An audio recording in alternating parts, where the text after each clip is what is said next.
chance to become the first four-time league MVP in WNBA history. Have you allowed yourself to think about what that might mean for your legacy and for the history of the league as a whole? Honestly, I have not. I haven't really given it much thought, but it would be a blessing to have my name in that conversation. Every year I try to be better than I was last year, just to give myself a chance in this league because we're getting better, we're growing. So at this point, you just want to maintain your just stamina, you want to maintain your mental, all of that, because the season gets hard. So I can't really think too much about that just yet, but I'm definitely going to try to be better than what I was last year.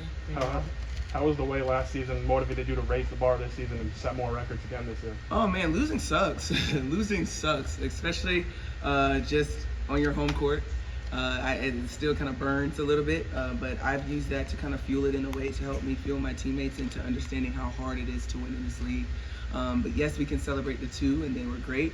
But for us to move forward, we have to understand how hard this league is and value the basketball and the little things. And I think that's what we lacked last year. So we're going to make sure that we can show up better than what we did last year for sure. Hey, obviously a lot of big offseason moves. Yeah. Being the voice and leader of this team, what do you feel like are the biggest challenges going into the new season? Going into the new season, just making sure that everyone's on the same page. Particularly now, it's going to be a lot harder because our league's getting better.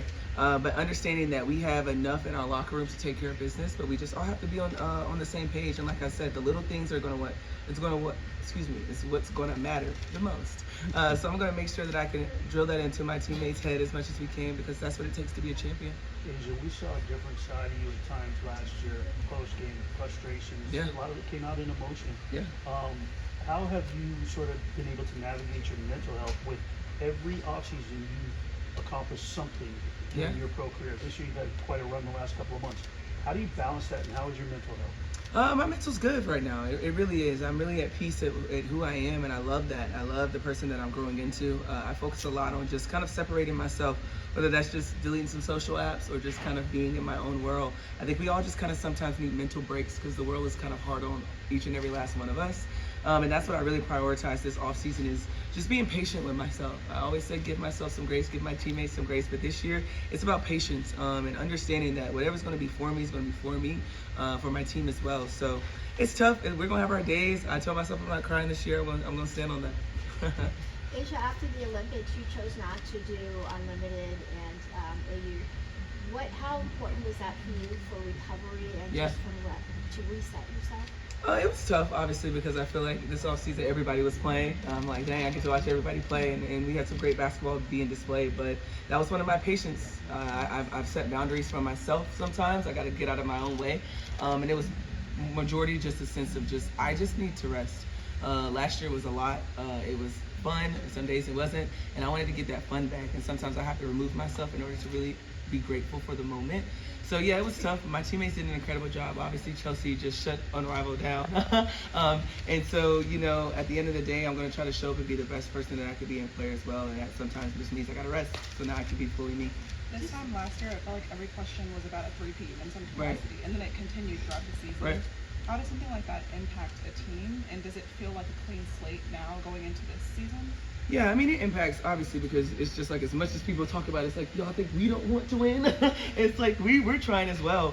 But I would definitely say it's just refreshing this year. I feel like this is one of my only years where it just feels like there's no weight. I don't know, you guys can probably put that in words, that's crazy, but it really feels like there's no weight. There is a lot of weight to be defending champs. It is a lot of weight to be like, we trying to win one.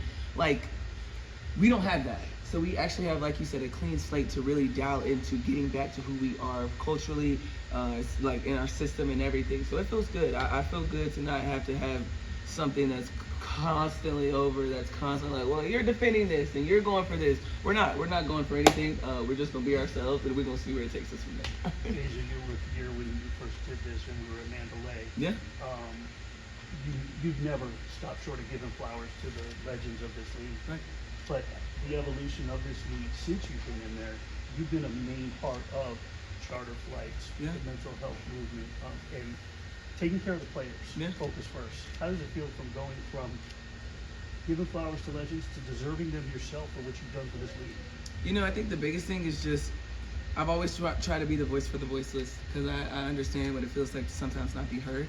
and knowing that we can all be heard in our own way. And so if I can be a part of that movement and that push in our league of pushing player stories and seeing that we're bigger than just basketball players, that's what it's all about. Like, that's how we continue to grow the game. The basketball's gonna be great. We've showed that every single year.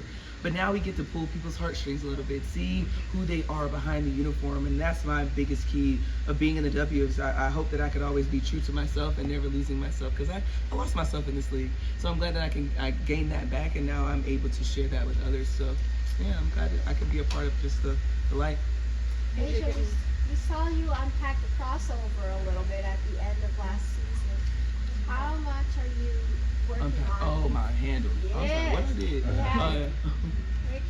How much are you going to be able to display more evolution of your game this season? Yeah, I don't know. Honestly, it's just the flow of the game. I sometimes surprise myself in a lot of different ways, but I've been working hard on just making sure that I could be a complete player for my basketball team on both sides of the basketball. I want to be the most complete player I can for my teammates, and whatever that looks like, whether it's handling the ball more, whether it's shooting more threes, whether it's just trying to dominate the paint the best way I can, then that's what I'm here to do. Usually getting away from basketball a little bit. Yeah. Let's talk about your look today. Yeah. You always step it up for Media Day. We're For rocking sure. the pink to go with your shoes. Yeah. Just kind of walk us through your look. Yeah, Media Day is like, I feel like it's my last day to kind of just be like, woo, season starting, before I really lock into it. And I talked to my hairstylist, and then she was like, well, what do you want to do this year? Like, I don't know, like, how do you follow up silver, Like, I don't really know. And then that's when my shoe was just like, hey, let's do pink. But it is so hard picking a pink. I know people see the pinks, but it goes a lot into picking the pinks that can match my complexion, that looks good on camera. So we finally got to this shade, got some highlights, and it's just really just pinks on brand, and I just wanted to kind of paint the city pink. Speaking of your shoe, Thank you, guys. Two more. Oh, that's right. speaking of your shoe, how was it to work with Malia Obama on your commercial for Yeah. Nike? It was tons of fun. It was a surprise to me, so I have to shout out to my Nike team for even making our paths cross. But it was tons of fun just getting her involved and seeing her vision, and also putting me in it because I'm no actress. And then the young girl that I was playing patty cake with was amazing. She was just directing me through it all. So it was a lot of fun seeing that. I've always said, well, I've said in interviews in the past, like watching Malia kind of grow up, obviously through her dad, her father, to now seeing her in her own avenue of filmmaking. It's truly special to see. So I'm blessed to be a part of her whole project. What do you think about the Latino Grow fan base that you're having on the team, and a message that you can send to your Yes. Latino community? I love that. Listen, anytime we can have an opportunity to be a melting pot and bringing in all different cultures and people and fans, I'm all a part of it. So I want to just thank you and shout out to everyone that loves us, the Aces. I'm not really good at Spanish, but I got a little something. I'm on the spot. I can't think of anything. But just thank you. Gracias. Thank you.